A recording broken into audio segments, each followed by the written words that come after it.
Ladies and gentlemen, dear colleagues, a very warm welcome to this webinar on bone augmentation procedures using customized prefabricated allogenic bone blocks.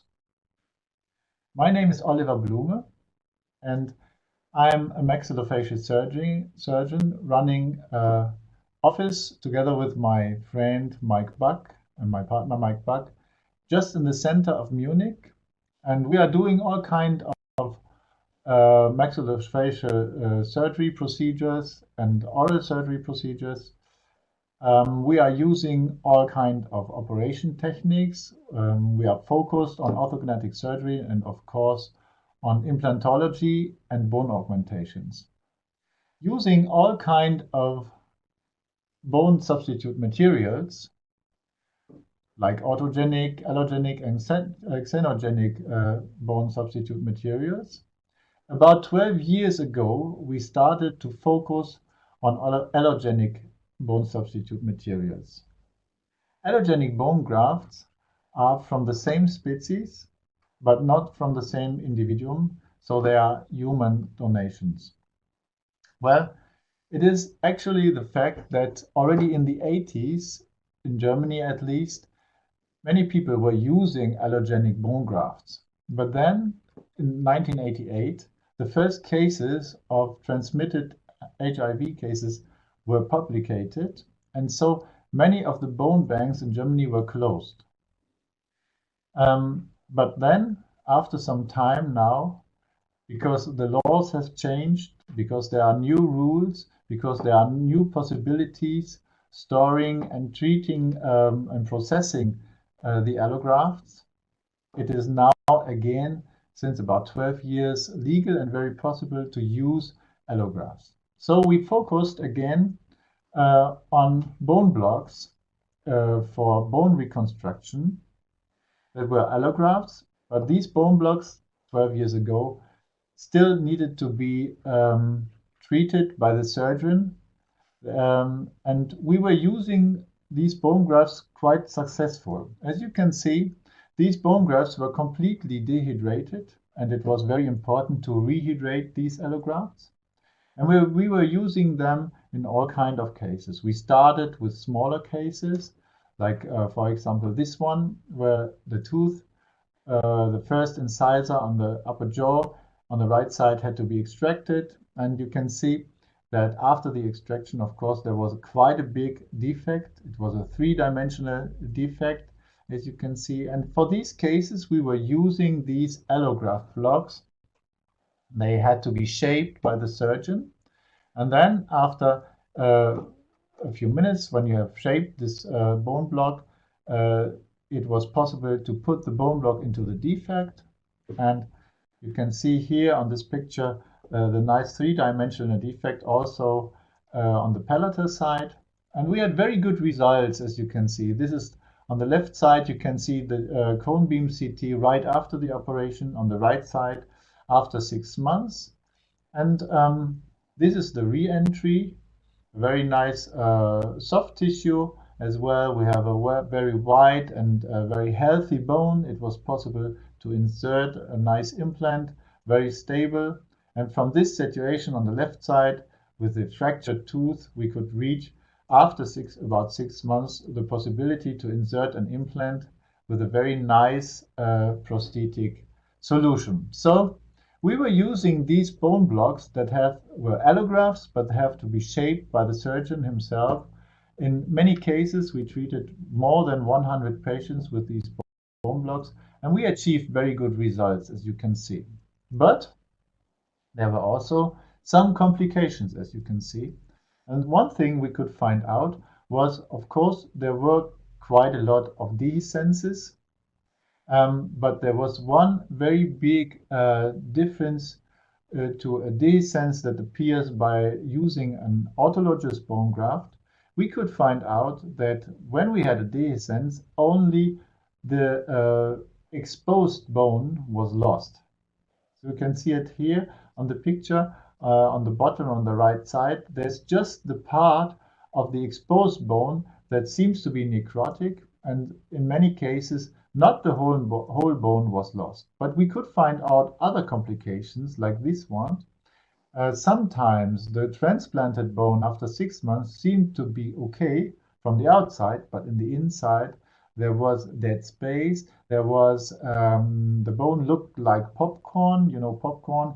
On the outside it's hard, in the inside there's just air, and we were asking ourselves, why is this? And so I was thinking about this question, why we had this complication. And as you know, when we have a bone defect like this, the blue color is the bone that is there, and the bone in the middle is missing. What we want to achieve as a surgeon when we reconstruct the bone is this. We want to fill up the defect by our bone substitute material, by our autologous bone, allograft, or whatever. But the problem is that a bone defect never looks like this. A bone defect looks, for example, this way. The Alps in Germany, we have mountain peaks, we have valleys, and the only thing that we can achieve if we are shaping by ourselves the bone block, the graft, is maybe this. And then we will always have the problem that we are meeting the 3 deadly enemies of a surgeon. One deadly enemy is the dead time, because we are spending a lot of time shaping the graft, forming the graft until it's really fitting into the bone defect. Then we have dead space, because we are never reaching an exact bone graft that is really fitting exactly into the bone defect, so that the bone is meeting the bone of the patient. We always have dead space, and finally maybe we will get dead tissue, necrotic bone. So what I wished with my grafting is always this situation. And now we have the time area of the digital medicine.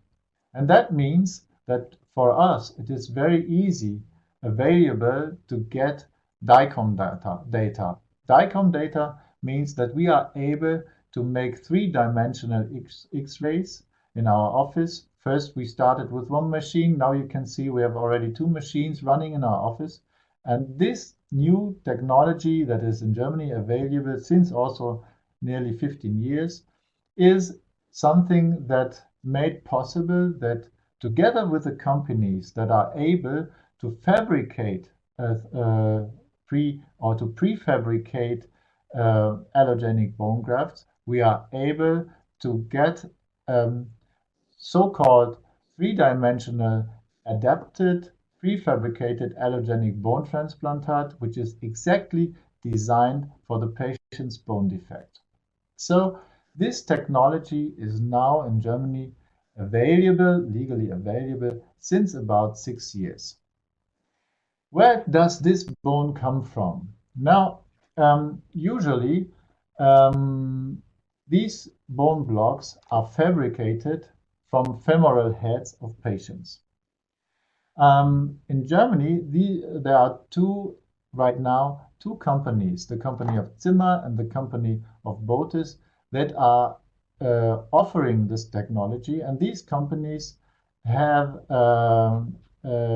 promised, or they said that they are only using donations from living donors. That means a patient, for example, needs to have an operation of the hip, he needs an endoprothesis, then this patient is asked whether he is willing to donate his femoral head, then the patient is screened whether there are any kind of diseases, infectional diseases, and if he is not, if he is healthy, if he is not sick, then the femoral head that he is donating is forwarded to a bone bank that has the ability and that is allowed to store and to treat this bone. Now, what happens with these bones? They are treated in a different way. There are two different kind of ways to treat this bone. There's the tutoplast treatment, and there's, for example, the treatment of the Botiss company. What we are getting finally is a completely dehydrated bone that is nearly consisting only out of calcium and phosphor and collagen. Then this bone is of course gamma radiated, and then it is stored. And then a patient, for example, comes into my office. This is the workflow, and I'm talking to the patient. First of all, I'm having a look at the situation, at his anatomical situation, and when I see that there is a very complicated big bone defect, then I am offering the patient that we have now this possibility that we can order a prefabricated allogenic bone graft to transplant or to fill up his bone defect. If the patient says, yes, this is something that would be interesting for me, then I'm sending the DICOM data to one of the companies, and they will make a virtually design of the bone defect. They will show, they will make a design of the defect, and they make a design of the bone that is missing, and then they are sending back to me this PDF file. I am able then at my home office to have a look at this file, and I can change it, and I can send them back a feedback, for example, that I would like to change something, that I like to overcorrect something. And I have also the possibility to look at this file together with my patient. And when then the patient says, this is something that I really would like to have, I would agree to this operation, then the patient has to sign that he is willing to pay for this bone. Anyhow, also if he is finally not doing this operation, for example, because he is moving in another country or something, he has to sign that he is paying for this bone. Then I'm going to order the bone. And then it takes about 4 to 6 weeks. And the sterile piece of bone that is missing in the patient's anatomy, like a puzzle piece in a puzzle game, is delivered, and the surgery procedure can be done. Now this is the workflow, and I'd like to go with you now through some clinical cases. About 6 years ago, we started with cases, of course, that were complicated, but not too big, because first of all, again, we needed to find out whether this technology is already as good as the companies were promising. Does the bone block, for example, really fit into the bone defect? So we started with smaller defects, but with defects that seem to be complicated. Like, for example, this one. This is a classical case. Somebody is coming into your office. He has, you can see in this picture already, many operation procedures been done at the second incisor on the left upper jaw. There was an apectomy, but underneath the clinical situation, you have this X-ray, a fractured incisor, and everybody who has got to do with these cases knows that a fractured incisor that is a long time in situ is able to damage very badly the bone. So we had to say that the tooth had to be extracted. And after the extraction, we found out that there was quite a big bone defect. We were talking to the patient, and he was interested in this operation technique. And so we have here the file, the PDF file with the simulated bone that is missing, and already also the implant and the prosthetics, the crown.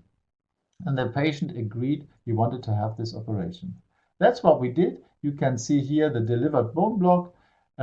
This was by the Cell and Tissue Bank of Austria, and it was delivered. Here you can see the situation when we wanted to transplant the bone into the defect. On this picture, it seems to be quite easy, but if you have a look on this picture where you can see the transplanted bone already fixed with an osteosynthesis screw, you can see that is a three-dimensional bone defect. Also, bone is missing on the palatal side. It has a complicated anatomy.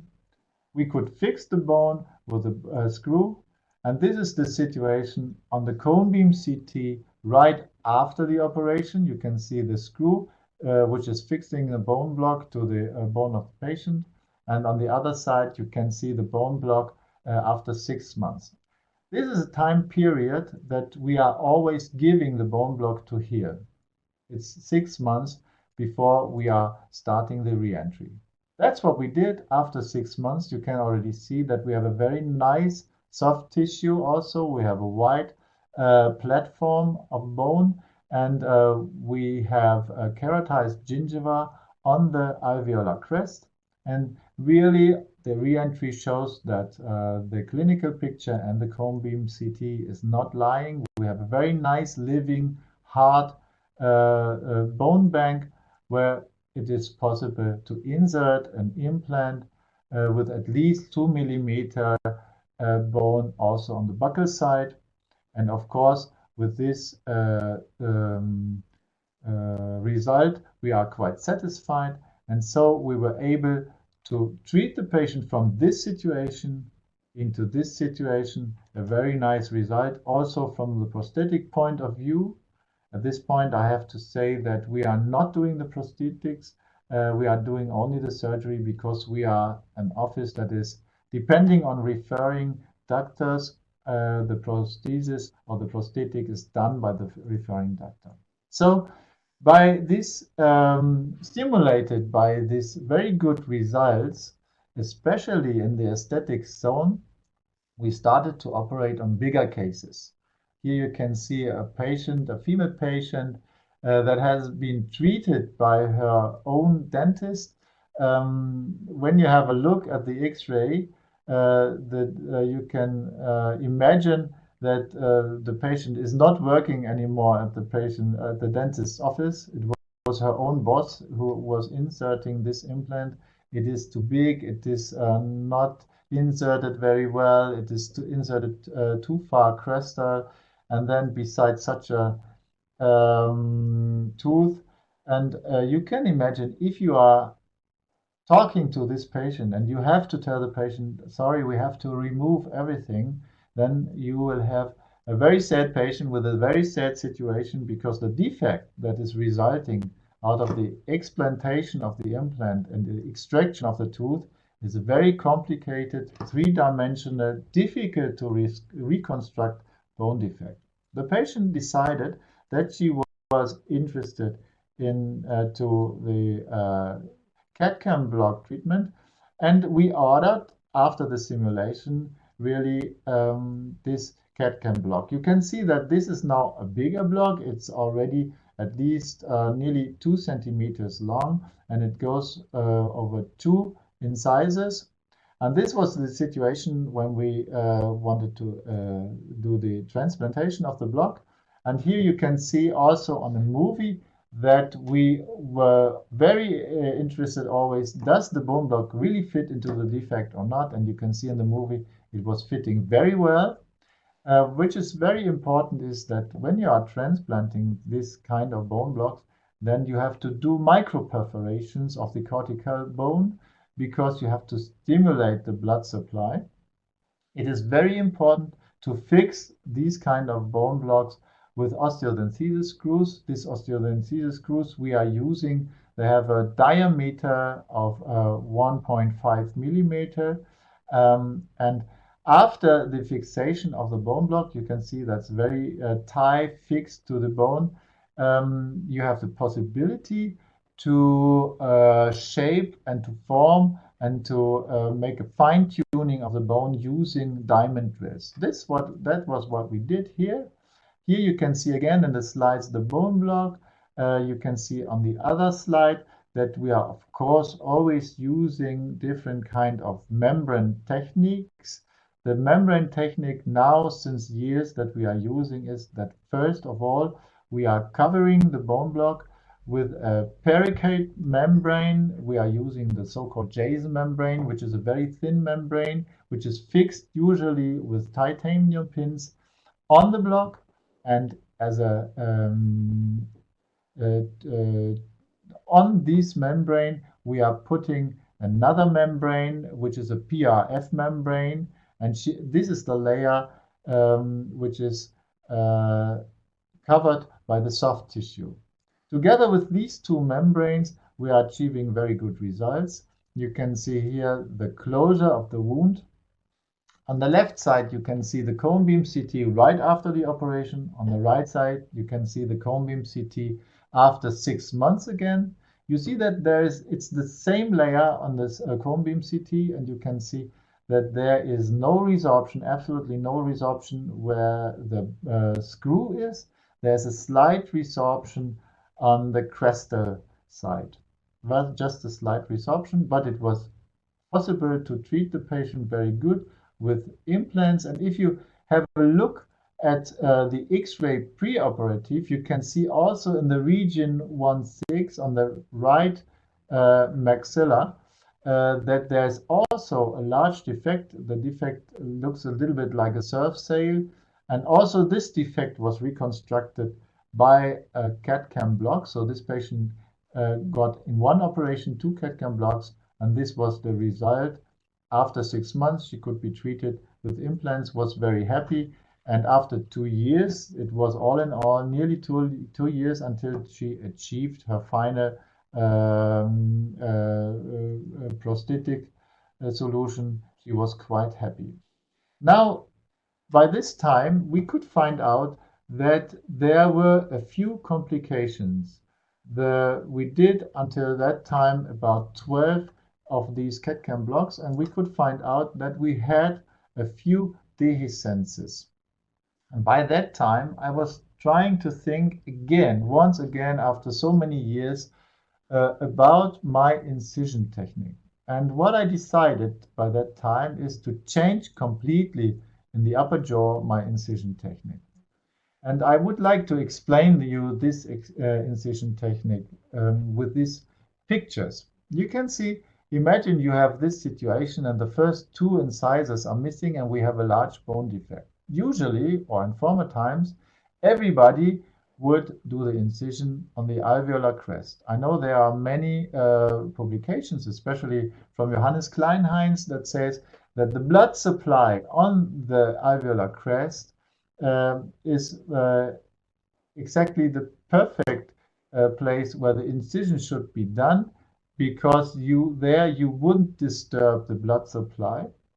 But I say that it's just the other way around, because if you do the incision on the alveolar crest, you will do the incision through the periost, and just on that space or on that place where you have the biggest tension of all, you cut the periosteum, and you will have a wound, a gap of the periosteum that has to be sutured. On the other hand, when the surgeon then realizes that there's too much tension on the wound, then the surgeon does what? He does a new incision, because he wants to have a periosteal incision in the vestibulum. And then he has got already 2 incisions of the periosteum. And he is cutting the keratized gingiva right on the bone that he has transplanted, and he has the suture right on the bone that he has transplanted.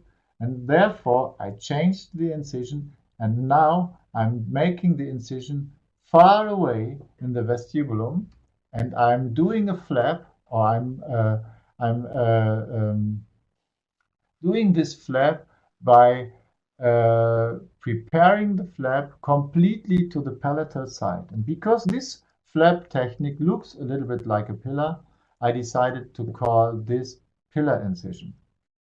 Now, if you have a smaller defect, like for example this defect, you can use only one vertical incision. You don't need the other vertical incision. Now this looks like just a half of a pillar, and so I called it semi-pillar incision. And using this new incision technique in all kind of bone augmentations that have a spontaneously large increase of the volume, we abandoned all the incisions, all bone exposures, and that makes this very important for me. Now, just to show you how we do it, we have again the same situation. There's one incisor that has to be extracted. It has an internal granuloma, a large bone defect. There's absolutely no bone defect left on the buccal side, and you can imagine after the extraction of the tooth, after 2 months, You have a large bone defect, a three-dimensional bone defect. Just a small cortical layer is standing on the palatal side. We are doing our DICOM data with the cone beam CT. This is the simulation of the patient.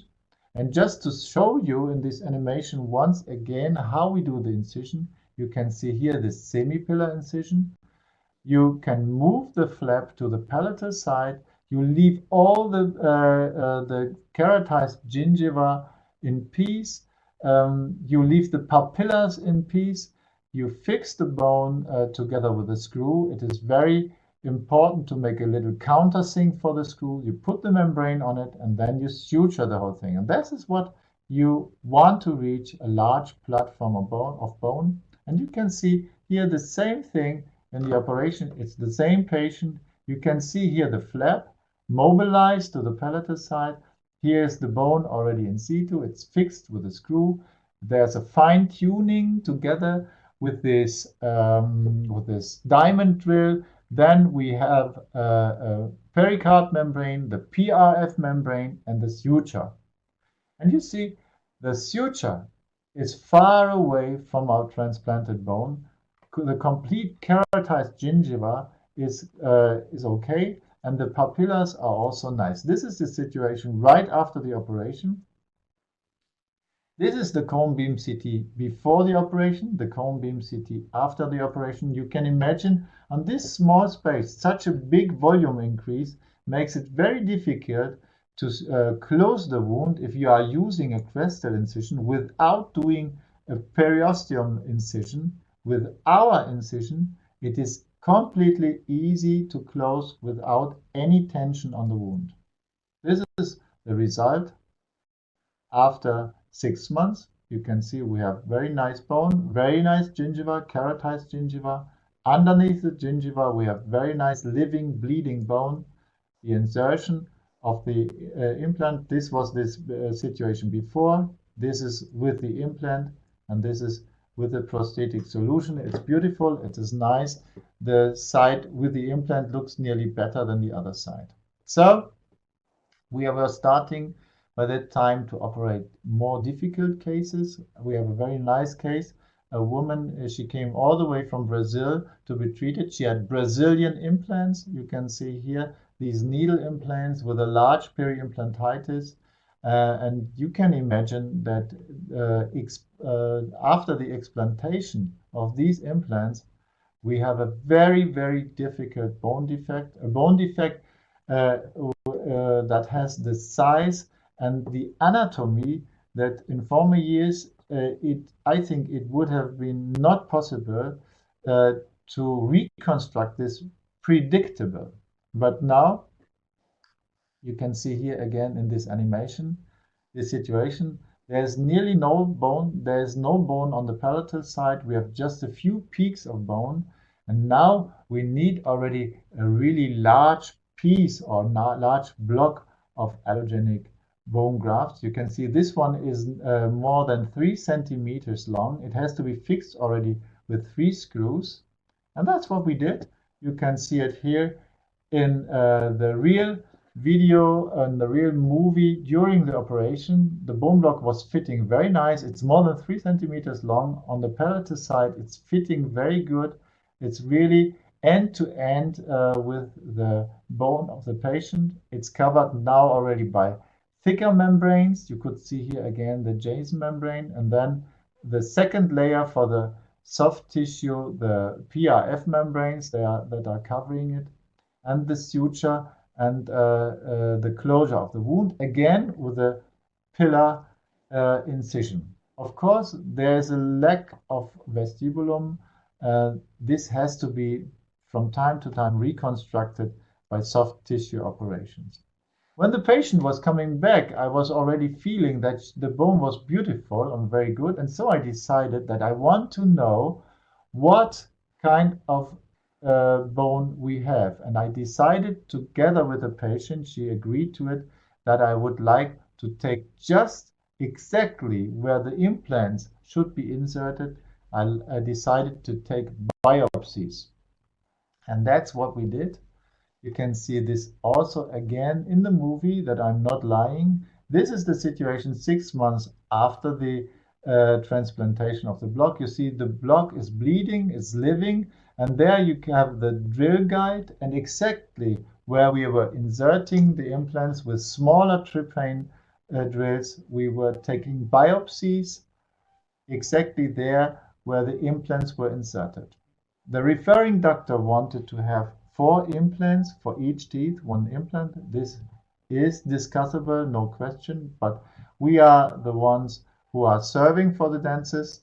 So that's what we did. And already by that time, already by inserting the implants, we were improving the soft tissue by doing a vestibuloplasty with mucoderm.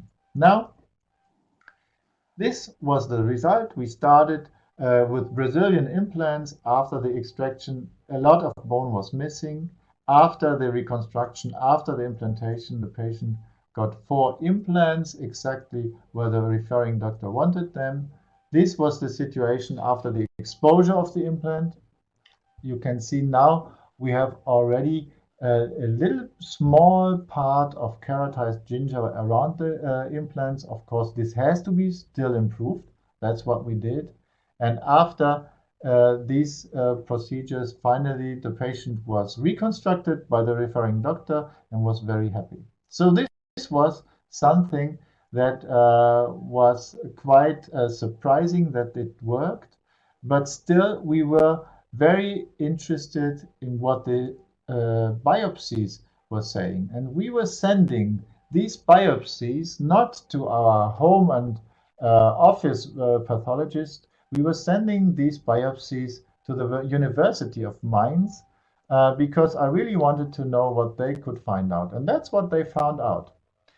A very interesting thing, the biopsies, and all 4 biopsies where the implants were inserted showed a new built bone tissue within a percentage of 50 to 90%, which is very, very much. And another interesting thing that they said is that they could see that the allogenic bone tissue served as a basis for osteoconductive bone regeneration, because the new built bone tissue was found growing on its surface, and that shows that this allogenic bone graft is completely transformed into own living bone. And this is something that is very interesting. We asked them also to make a real histomorphometric study after 6 months of these biopsies. And in this study, they said clearly that they found 52% of new living bone, which is a lot after 6 months compared to other bone substitute materials.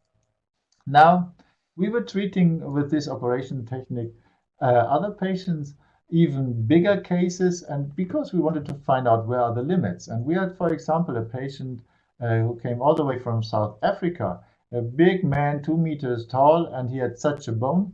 You can see this is a real difficult situation to reconstruct because just on the, especially on the right upper jaw, we have just a thin, paper-thin bone. Bone is missing on the palatal side, on the buccal side, in all dimensions.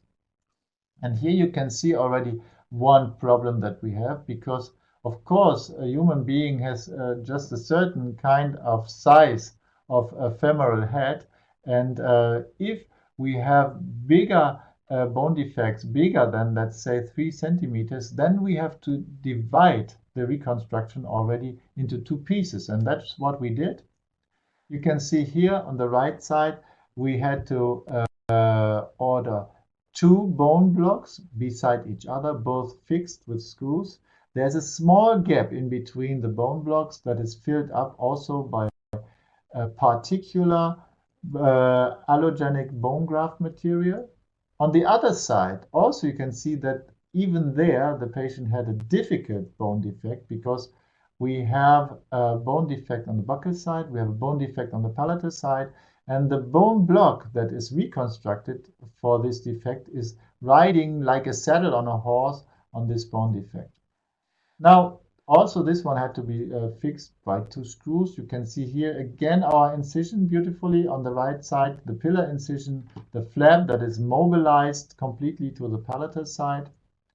And finally, after 6 months, we could find this. The left side is before the operation, the right side is after 6 months. Now you say, oh, there's not such a big difference.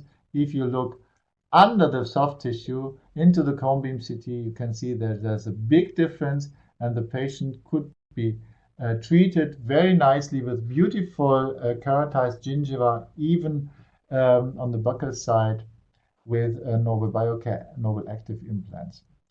Now, you have seen many cases of the maxilla, but what about the mandible? And I can tell you, we were very skeptical if this operation technique is also working in the mandible, because the mandible has a very different constitution of bone. The bone is much harder, is calcificated, much more cortical bone. And we were careful using this operation technique. But then a lady came to my office. You can see her anatomical situation here. The lady was very young. She was something like 28. She had 3 kids, and she lost her teeth in the lower jaw many years ago. And you can see in this animation that we have a very difficult situation. A bone split is not possible. The nerve is right there. It is not possible to make a segment osteotomy. And the lady decided that she would dare to use this operation technique. So we said, okay, we try. Here you have the simulation of the bone block that is missing on the right and on the left side. You can see in vertical height, already more than 1 centimeter height is missing on both sides. So I was really skeptical if this would work. Also on the lower jaw, we were changing our incision. Now the incision is a little bit like Curie used to do it in the vestibulum. It's about half a centimeter away from the alveolar crest in the vestibulum. And what we don't do anymore is, with our incision, we do not touch the neighbor teeth anymore, because we could find out that exactly there we have the bone exposure, the dehiscensis. So we are not touching the neighbor teeth. We are doing a paramarginal incision in the vestibulum, of course, always taking care for the mandibular nerve. So that's what we did. Also, we can have here a nice animation for those ones who don't want to see blood. You see here the incision done in the vestibulum, and then you prepare the flap, you lift the flap. It is possible to lift the flap and even inspect the lingual side. Here you can see the bone block again riding like a saddle on a horse on our alveolar crest, fixed by screws and covered with a membrane and sutured. That's what we wish to have as a volume increase, and this is what we had. It's the same patient here. The bone block is already fixed by the screw, by 2 screws even. You can see that the lingual gingiva is there, and it's the bone block is riding like a saddle on the alveolar crest. This was the right side. On the left side, the bone block was a little bit smaller. It had to be fixed with 1 screw. Here in this picture, you can see very nicely that we are making a countersink, which is very important for the fixation of the screw. In my eyes, it's not allowed to let the head of the screw out of the bone block. It has to be inserted into the bone. Then you don't have resorptions. Then it's covered by a membrane, the Jay's membrane, the very thin membrane of a pericardium. And this is covered again by the PRF membrane for the soft tissue. And then the whole thing is sutured, and you see that the sutures is not touching the neighbor teeth. This is the situation after 6 months. There seems to be again keratized gingiva. The re-entry, the removal of the screw, you can see nice blood is coming out of the screw. Another interesting thing, you can see is that it seems to appear that a cortical layer is coming up. We don't have this porous structure of the bone like we have it when we do the transplantation. It's getting smooth and it's closing. Here you have the insertion of the implants. On the other side, I want to show you how we do the insertion of the implants. We remove the screw. You can see the removal of the screw, and now you can see that the drill is slipping away from the bone because the bone is so hard and so strong.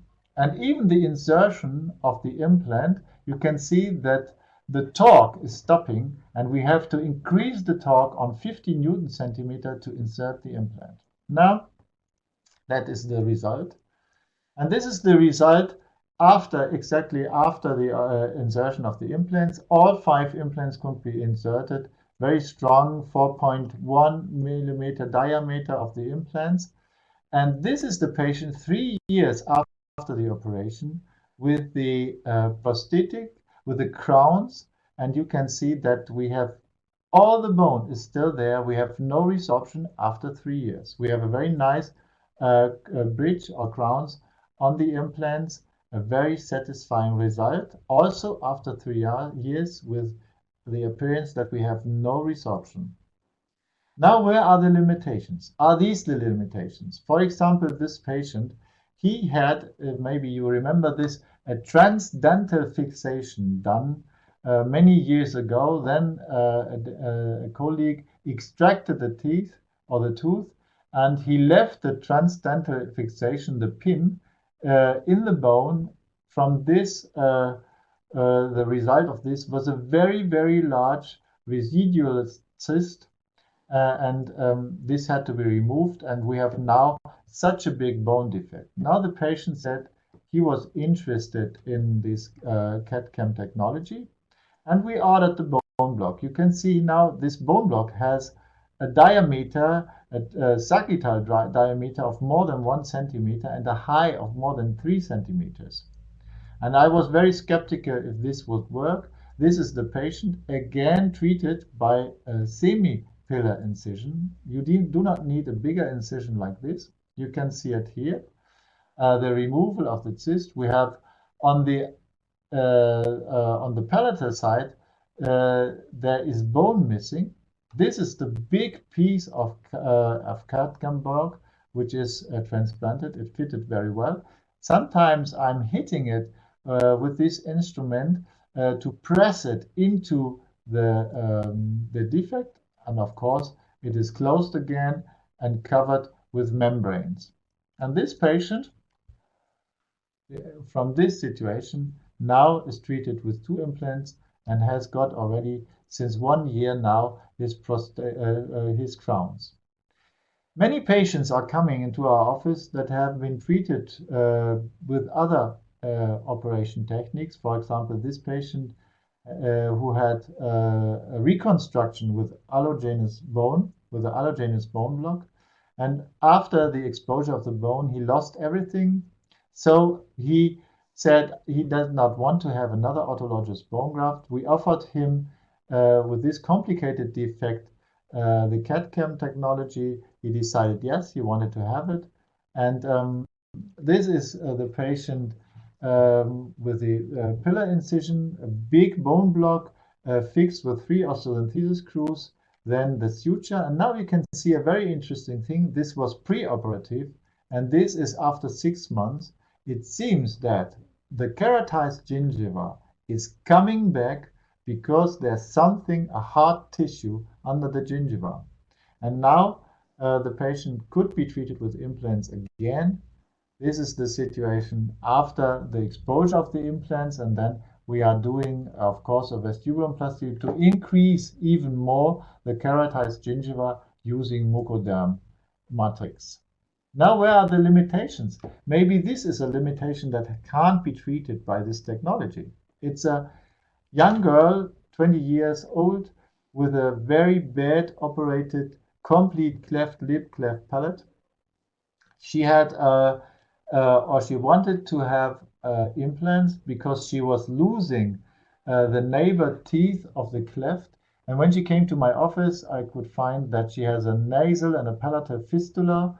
I had to tell her that it is completely impossible now to reconstruct the bone. First, we had to reoperate the whole cleft lip. That was what I was doing. After closing, after building a nasal layer, an oral layer, after closing the fistulas, after 3 months, we had now closed soft tissue. Now it was possible to think about the reconstruction of the bone. That's what we did. And you can see here in this DICOM reconstruction that we have a very complicated cleft of the bone, and we need a large piece, even a large and complicated designed bone block to reconstruct this. This is the bone block when it was delivered. This is the situation when we were transplanting the bone block. You can see there are just 2 small pieces of bone. There is only soft tissue there, and the bone block had to be fixed with 2 screws to the neighbor bone, and it was covered, of course, by membrane layers. And I was skeptical if this bone really could be supplied and nutrited. This was right after the operation, but after 3 months, the patient came back like this. Everything was there. You can see already there is the bone defect seems to be filled up. Hard tissue is underneath the soft tissue. This is the provisorical treatment of the patient. And this is the patient when she came back for the implantation. You can see that we gained, that we really could win a lot of tissue. And it was finally possible to insert completely without any complications the implants. In the middle, there was a small bowel of bone defect, which was also reconstructed again or re-augmentated with particular allografts, and finally this patient could be treated. So what are the statistics? All in all, now this was last month, we were transplanting all in all 80 CAD/CAM blocks.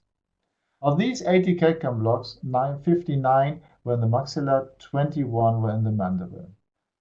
You can see that year by year, the indication and the amount of blocks that we are transplanting is increased.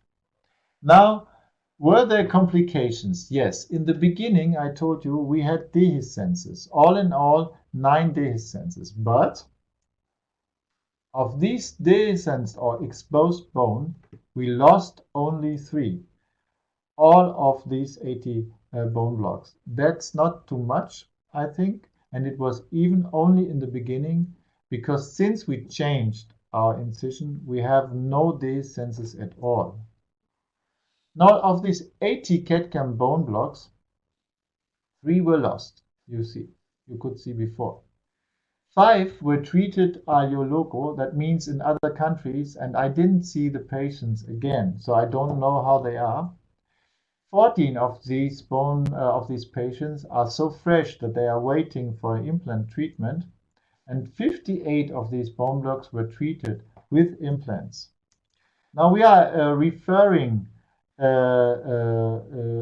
are an office that is depending on referring doctors, so we are treating the patients with different implant systems. Of these bone blocks that had been treated with implants, all in all, we inserted 112 implants. You see, most of them were ITI bone level implants. We did some Noble Active, Astra, Chemlock, and 1 Xive implant. And until now, after 6 years now, we had no complications so far. We didn't lose a single implant.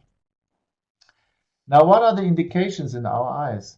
The indications are the maxillary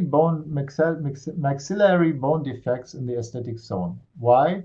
Because we could feel that these CAD/CAM blocks are keeping their volume, especially in the vertical dimension, and that is very, very important in the aesthetic zone. Then we have complicated bone defects in the posterior maxilla and mandible side, of course, and also where other augmentation techniques have failed. And I'm always asked when I'm holding a presentation, now what about the bone resorption? Is there a lot of bone resorption expected? So what we did is we bought a volume rendering software that comes out of the heart surgery.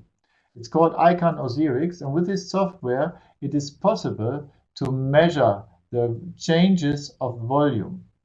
And we transferred this technology into heart tissue, and we were measuring by this software the bone defects or the reconstructed bone right after the reconstruction and after 6 months when we were inserting the implants.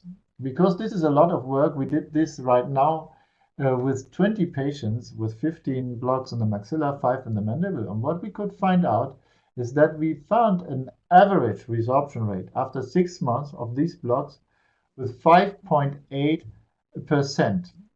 A little bit more in the mandible than in the maxilla, but compared to other augmentation techniques, this is a very small amount of resorption in our eyes after 6 months. But we have to say that, of course, the bone resorption needs also long-term experiences. We found that the bone resorption with uncomplicated bone healing or uncomplicated healing is very, very low, and the bone keeps a very good volume after 6 months, but we need to have, of course, a long-term experience. 5 or 6 years is not too long. But to show you our very first case, I would like to show you these pictures. This was one of the first patients we operated 5 years ago. You remember this case, the one who lost his first incisor. And I was calling this patient, please come back after 5 years. I would like to see how you are. And he said, oh, Dr. Blume, I don't have too much time because I'm very busy. I'm very fine. I can bite. It looks nice. Everything is okay. And I said, please come. I want to have a look at you. And he said, no, I don't have time. And then I offered him one of the best beers we have here in Bavaria, Munich. It's a very good beer. And then he said, okay, I come. And this is the situation now. It's completely the same like it was 5 years ago. And this is the X-ray, and you can see that the bone is completely stable. We don't have any kind of resorption or difficulty. The bone is in the same way there like it was 5 years ago when we were inserting the implant. So what we are doing now is we are trying to share our experiences with everybody, like in this webinar, and doing, of course, also a lot of publications. That is what we are doing. But of course, there's still much to learn, many things to learn. We are very curious what is happening if this operation technique is really so good as it seems to be right now. We would like to close, or I would like to close this presentation with the words of Steve Jobs, because we are talking about digital medicine. He said, stay hungry, stay foolish. I say, stay curious. And if you would like to learn more about what we are doing and what we are making here in my office, please be kindly invited to come and visit our website, which is buckandblume.com. There you can also see what I'm doing. Also, what I love to do is not only to treat the rich people here in Munich. I like to go to Africa since many, many years, East Africa, and I'm there operating and treating patients with cleft lips and cleft palates. And yes, you are kindly invited to join also this website. I'd like to thank you very, very much for your attention, with kind regards of the whole team, also of my colleagues. And I hope I could give you some messages to take home and to make you also a little bit curious to operate with this operation technique. Thank you very much for your attention.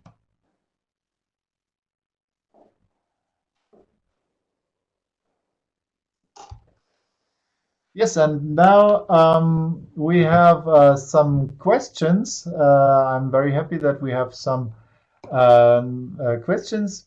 I'd like to read them and then I will answer, not while writing, I will answer you while I'm saying what I'm thinking. There was one question. Hi, what is the reabsorption rate that you have experienced with the alloblock?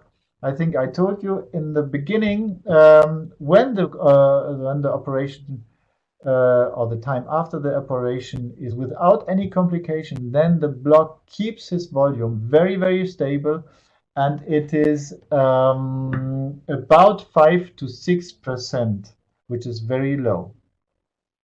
Then there is the question, do you do cortical perforations? Do you use any membrane? Yes, the cortical perforations are very, very important because with these cortical perforations, I do them sometimes with a small drill, sometimes even with my drill that I'm using for the osteodenthesis, and I do them very, very carefully and a lot because with this you grant for a better nutrition and blood supply of the transplanted bone. We have a question. Hello, could you please mention again or write the name of the fixation screw system and the membrane you use? Yes, the fixation system that we are using is made by MedArtis. It is called Modus. And these screws, I think you could use finally nearly every kind of titanium screws, but they should have a diameter inner diameter of 1.5 millimeters. And the membrane I am using is the first layer on the bone is a resorbable paracrine membrane, which is called Jay's membrane. And the second membrane, as a border to the soft tissue, is a PRF membrane, platelet-rich fibrin membrane, made out of the blood of the patient. What do we have here? Somebody is wondering if there were any failures with this technique.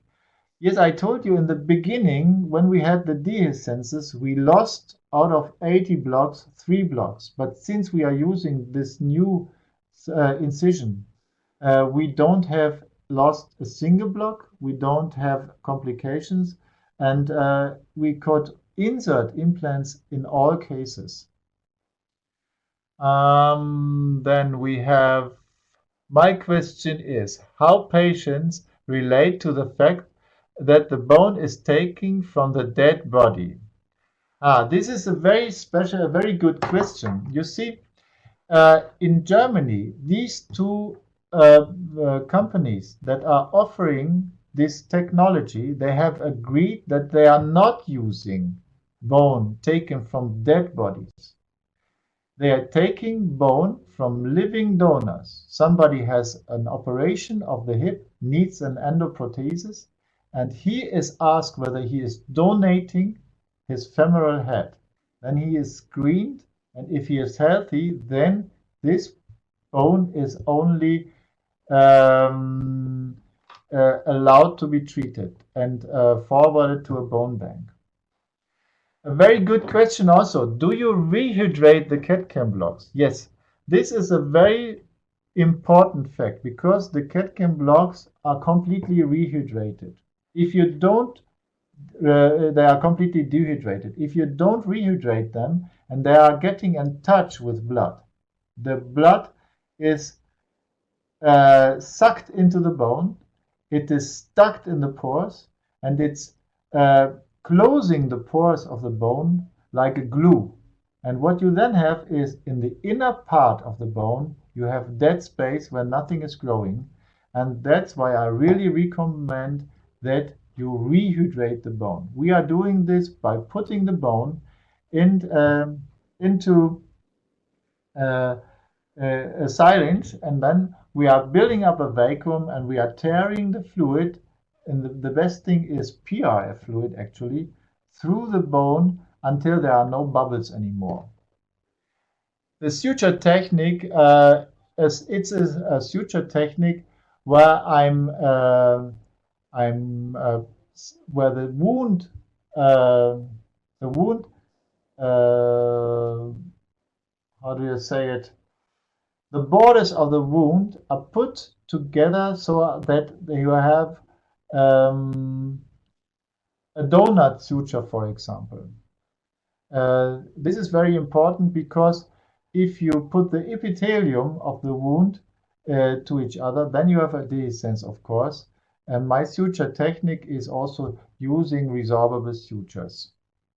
What do we have here more? I don't have my.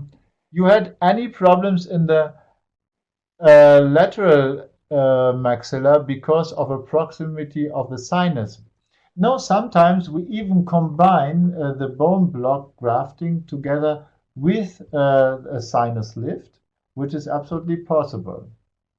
What about resorbable pins for fixation? I like better the titanium pins because they are sharper and I don't have to drill. For the resorbable pins, they are not so sharp. They are. It's needed to make a little perforation or a little hole for the pin. And I like the titanium pins better because you just have to knock them into the bone and that's it. Do you prescribe antibiotics or corticosteroids? I don't prescribe corticosteroids, but I prescribe antibiotics. During the operation, the patient is covered with an usually, for example, clindamycin or amoxicillin, and for 3, 4, 5 days afterwards, he is taking the antibiotics orally. Then, if our patients have some diseases like diabetes or oncology, can we use artificial? Will we not have some complications in future? Well, this is a question. If we have patients that are patients with have common risks like diabetes, like anticoagulations, like then of course, or smokers also. I think it's not a contraindication to use this operation technique, but what you have to do is you have to talk to the patient and make him clear that his risk of complications is a little bit higher. But I think the patient has also got the right to achieve this kind of operation technique. And another very important question, would be the last one that I'd like to answer because it's late now. What about implanting in one session? This has been asked, I was asked this already a few times, but it seems to me a little bit too risky. Maybe this is possible, I'm not sure, but I'm feeling that it's a little bit too risky. And these patients, anyhow, they have a time period, at least of 6 months, where the block has to heal. And most of the patients are not in such a hurry that they say, I want to have the implants now in one session. They are understanding that it is maybe a higher risk if they are getting the implants in the same session. I'm careful with this. Maybe we can find this out later. We did not now all the patients with a 2-time surgery, and I think it's too risky. I wouldn't do that. And with this, I would like to thank you very much for this very interesting questions, for your attention, and maybe once we will meet on a conference or a congress and we can meet personally. It's a little bit strange to have a webinar and only talk with the computer, but I thank you all and I would like to say bye-bye. Thank you very much.